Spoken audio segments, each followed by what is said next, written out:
ये कहानी है आपकी, हमारी और पृथ्वी पर लाइफ के एग्जिस्टेंस की।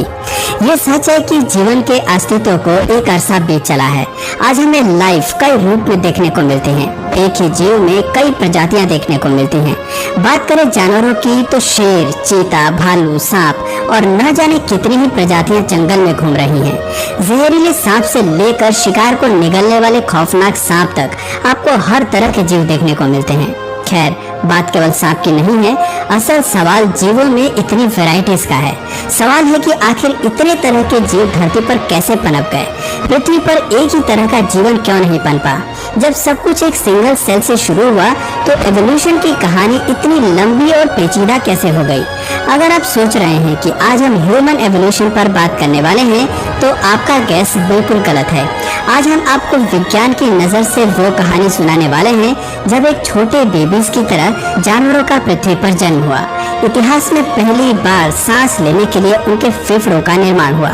देखने के लिए उन्हें आंखें मिली और खुद की फॉर्मेशन के लिए एक अवसर मिला। वो अवसर जिसकी बदौलत पृथ्वी पर जीवों का साम्राज्य फैल गया।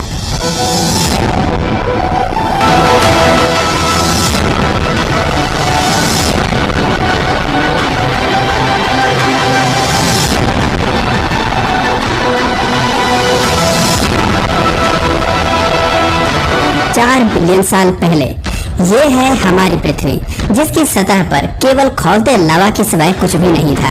यही लावा जल्द ही 9 मिलियन लिविंग स्पीशीज के लिए उनका घर बनने वाला था।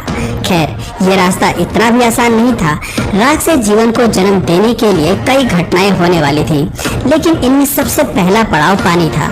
एस्ट्रॉइड्स और कॉमेट्स ने भले ही पानी को पृथ्वी पर छोड़ा, लेकिन ये पानी केमिकल्स और ऑर्गेनिक कंपाउंड से भरा था, जिन पर आसमान से कड़कती बिजली का पड़ना बाकी था। लाइटिंग स्ट्राइक के प्रभाव से पानी में मौजूद केमिकल एटम्स ने जुड़कर एक चेन बनाना शुरू किया, जिससे जेनेटिक मटेरियल का निर्माण हुआ। इस मटेरियल का ऐसे खतरनाक वातावरण में बचना हालांकि मुमकिन नहीं था, लेकिन पानी में मौजूद ऑयली मटेरियल की वजह से पहले सिंगल सेल ने पनपना तय किया था। पर अपनी फॉर्मेशन के बाद ये सिंगल सेल कहाँ चुप बैठने वाला था।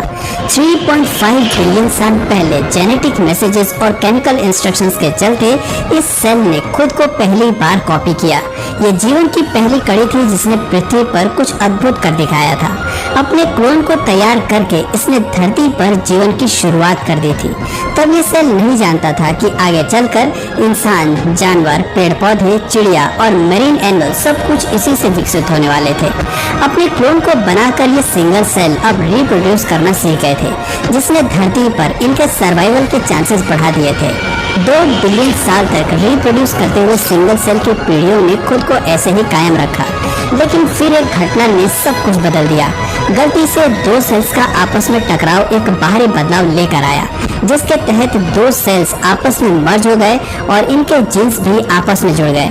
दिलचस्प बात थी कि इस मर्ज सेल ने भी अपने आप को कॉपी किया और इससे उत्पन्न होने वाले बाकी सेल्स ने भी इस प्रक्रिया को जारी रखा, जिसकी वजह से आने वाले सेल्स में एक की बजाय 2 सेल्स थे।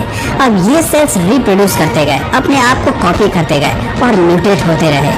जैसे जैसे म्यूटेशंस बढ़ती रही, पुराने जीन्स डिलीट हुए और नई फॉर्मेशन हुई और नए सेल्स बने। सदियों तक होती इस प्रक्रिया में एक वक्त ऐसा आया जब सेल्स एक दूसरे से बहुत अलग हो गए और इनसे कई बिलियन प्रजातियों का विकास शुरू हुआ। पानी के अंदर चल रही इस फॉर्मेशन से वहाँ कई प्रजातियां पनपने लगी, लेकिन जो हमारे विकास के लिए जिम्मेदार रहे वो थे 3 इंच लंबे वाटर वर्म। पानी के अंदर क्या आप इस जीव को देख सकते हैं? दरअसल ये हम हैं। आज से लगभग 550 मिलियन साल पहले। ये वो समय था जब म्यूटेशंस के चलते मेल और फीमेल जेंडर का विकास हो चुका था। अब हमारा मकसद प्रजनन की प्रक्रिया से अपनी संख्या बढ़ाना था, ताकि ज्यादा से ज्यादा जीन्स को रिप्रोड्यूस कर सकें। इस दौर में अपने लिए साथी को ढूंढना बेहद मुश्किल था, क्योंकि मादा को पहचानने के लिए वाटर वर्म के पास ना तो आंखें थी और ना ही कोई दूसरा फीचर। ऐसे में समुद्र के काले अंधेरे में देखने की क्षमता का होना जरूरी था। हालांकि ये एक बड़ी बाधा थी, लेकिन इसको सुलझाना भी कुदरत को बहुत अच्छे से आता था। जल्द ही प्रकृति का सबसे अद्भुत और अनोखा आविष्कार दुनिया में आया। हम बात कर रहे हैं आंखों की, जिसने वाटर वर्म को पानी के अंदर अपने पार्टनर को देखने और ढूंढ निकालने की ताकत दी। इस आविष्कार के लिए सबसे पहले वाटर वर्म के कुछ स्किन सेल्स म्यूटेट हुए।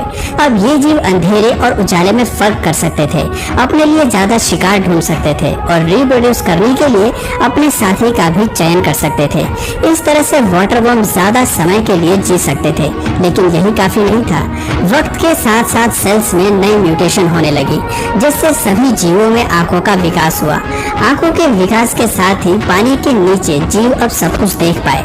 हैरानी की बात थी कि इन सब की शुरुआत केवल एक सिंगल सेल से शुरू हुई थी, लेकिन अब इसकी बदौलत एक मरीन वर्ल्ड का विकास हो गया था। लेकिन आसपास की दुनिया को समझना भी जरूरी था, इसलिए आंखों के पीछे मौजूद नर्व सेल्स ने आपस में इकट्ठा होना शुरू किया। शुरुआत में ये ऑर्गन बेहद छोटा था, लेकिन वक्त के साथ ये जीवों के शरीर का सबसे जरूरी और रहस्यमय हिस्सा बन गया। हम बात कर रहे हैं दिमाग की। जी हाँ दोस्तों, 521 मिलियन साल पहले जीवों में आंखों के बाद दिमाग का ही विकास हुआ। दुनिया में पहले दिमाग के विकास के साथ ही बहुत कुछ बदलने वाला था। आपको बता दें कि इस ऑर्गन का विकास तब हुआ था जब हम समुद्र में मछली के रूप में मौजूद थे, और ये मछली थी फुट लॉन्ग आर्मर्ड फिश। मछली में विकसित पहला दिमाग आसान फैसले लेने के लिए विकसित हुआ था। इस स्तर पर दिमाग आम जानकारी को प्रोसेस कर सकता था, लेकिन खुद को खतरों से बचाने के लिए रणनीति बनाने में सक्षम नहीं था। पानी में फुट लॉन्ग आर्मर्ड फिश को कई खतरों से बचकर रहने की जरूरत थी, वरना इसकी प्रजाति विलुप्त भी हो सकती थी। इसी खतरे से बचने के लिए 400 मिलियन साल पहले जेनेटिक चेंजेस की वजह से मछली की त्वचा पहले के मुकाबले सख्त होनी शुरू हो गई। खुद को खतरों से बचाने के लिए इन जीवों में दांत और जबड़ों का भी विकास शुरू हुआ, जिसका मतलब था कि अब ये मछली ज्यादा भोजन खा सकती थी, अपने लिए शिकार कर सकती थी। एक मजबूत शरीर के साथ 375 मिलियन साल पहले मछली में कई फीचर्स विकसित हो गए थे, जिसकी वजह से अब ये आराम से किसी भी शिकार को पकड़ सकती थी। लेकिन समस्या ये थी कि पानी के नीचे मौजूद ऑक्सीजन इसके लिए काफी नहीं था। ऑक्सीजन की कमी से पानी के अंदर इसका ज्यादा समय तक सरवाइव कर पाना आसान नहीं था। इसके अलावा वहाँ मौजूद टॉक्सिक कार्बन डाइऑक्साइड भी इनके लिए एक बड़ा खतरा था।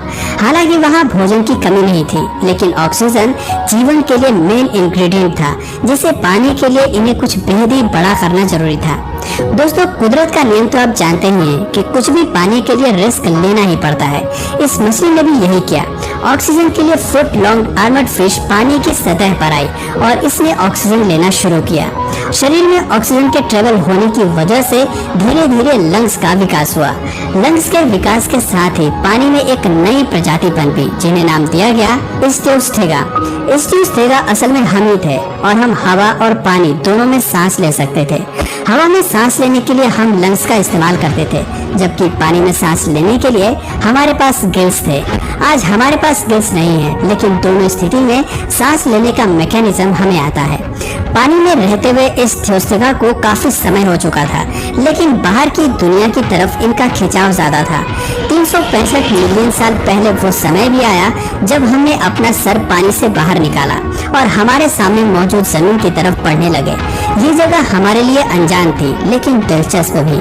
पानी के बाहर आकर हम इतिहास का रुख बदलने वाले थे और जमीन पर उस जीवन की शुरुआत करने वाले थे जो पृथ्वी का इतिहास बदलने वाली थी। फिर वो पल भी आया जब हम पानी से बाहर आए। इस्टियोस्थेगा ही वो पहले जीव थे जिन्होंने बाहर की दुनिया में आकर सब कुछ बदल दिया। लेकिन ये इतना आसान नहीं था। जमीन पर आने की कीमत भी इन्हें चुकानी थी। इनकी नर्म त्वचा सूरज की रोशनी झेलने के लिए नहीं बनी थी, इसलिए जमीन पर इनका विलुप्त होना पक्का था। लेकिन कुदरत इन्हें आसानी से खत्म होने देना नहीं चाहती थी। फिर वो दौर भी आया जब इन जीवों ने धीरे धीरे इस वातावरण में एडॉप्ट करना सीखा। सूरज की रोशनी से बचने के लिए धीरे धीरे इनकी त्वचा सख्त होती चली गई। 340 मिलियन साल पहले हम इस्टियोस्थेगा से कैसिनेरिया में तब्दील हो गए। इसके साथ ही हमें मोटी चमड़ी और पंजों का निर्माण हुआ ताकि हम जमीन की सख्त सतह पर चलने के काबिल हो सके। धीरे धीरे हमने अपने आप को जमीन के हिसाब से ढाला, लेकिन तपती धूप में अंडों का बचना मुश्किल था। प्रजनन के लिए इस्तेमाल होने वाली पुरानी प्रक्रिया जमीन पर किसी काम की नहीं थी। ऐसे में यहाँ कैसिनेरिया ने प्रजनन की एक नई प्रक्रिया को चुना जो आज भी कायम है। आज भी सभी जीव इस प्रक्रिया से ही रिप्रोड्यूस करते हैं, जिसे हम सेक्स कहते हैं। यहीं से जीवों में सेक्स की प्रक्रिया शुरू हुई। इस प्रक्रिया की जरूरत इसलिए पड़ी ताकि बच्चे एक हार्ड शेल्स के अंदर पैदा हो सकें। ये एवोल्यूशन का एक ऐसा मास्टरपीस था जिसकी वजह से जमीन पर जीवन एक नए सिरे से शुरू हुआ। धरती पर रेप्टाइल्स वो पहले जीव थे जिन्होंने अंडे देने शुरू किए। अंडे देने की वजह से हमें नए बेबीज में जेनेटिक वैरायटी देखने को मिली। इस वैरायटी ने हमारी प्रजाति को मरने नहीं दिया। आपको बता दें कि कैसिमेरिया वो पहले जीव थे जो पूरी तरह से जमीनी सतह पर रहने के लिए एडॉप्ट हुए और इनके बच्चे भी ऐसे वातावरण में आसानी से एडॉप्ट हो गए। ये जीव पृथ्वी के खुले वातावरण में सांस ले सकते थे, चल सकते थे और खुद के वजन को भी संभाल सकते थे। लेकिन एवोल्यूशन की कहानी केवल यहीं तक सीमित नहीं थी। अभी इसके साथ बहुत कुछ होना बाकी था। ये समय रुकने का नहीं था, बल्कि एक ऐसे लाइफ को फॉर्म करने का था जो आगे चलकर पूरे अर्थ को डोमिनेट करने वाला था। ये सब कैसे होने वाला था? आखिर अब कौन से ऑर्गन्स डेवलप होने वाले थे? और एवोल्यूशन की होड़ में अब कौन से जानवरों का एवोल्यूशन होना बाकी था? अगर मैं ये सब इसी वीडियो में बताने लगा तो ये वीडियो बहुत लंबी हो जाएगी। अगर आप कहेंगे तो मैं इसका पार्ट 2 भी जरूर बना दूंगा। इसलिए अगर आप चाहें तो कमेंट में पार्ट 2 जरूर लिखिए। तो आज की वीडियो में बस इतना ही। अगर इस वीडियो से आपको कुछ नया जानने या सीखने को मिला या फिर इंटरेस्टिंग लगा तो प्लीज इस वीडियो को एक लाइक करके अपने फ्रेंड्स और फैमिली में से जरूर शेयर करें। और यदि आप इस चैनल पर नए हैं तो प्लीज इस चैनल को सब्सक्राइब करके बेल नोटिफिकेशन आइकन को ऑन कर लीजिए।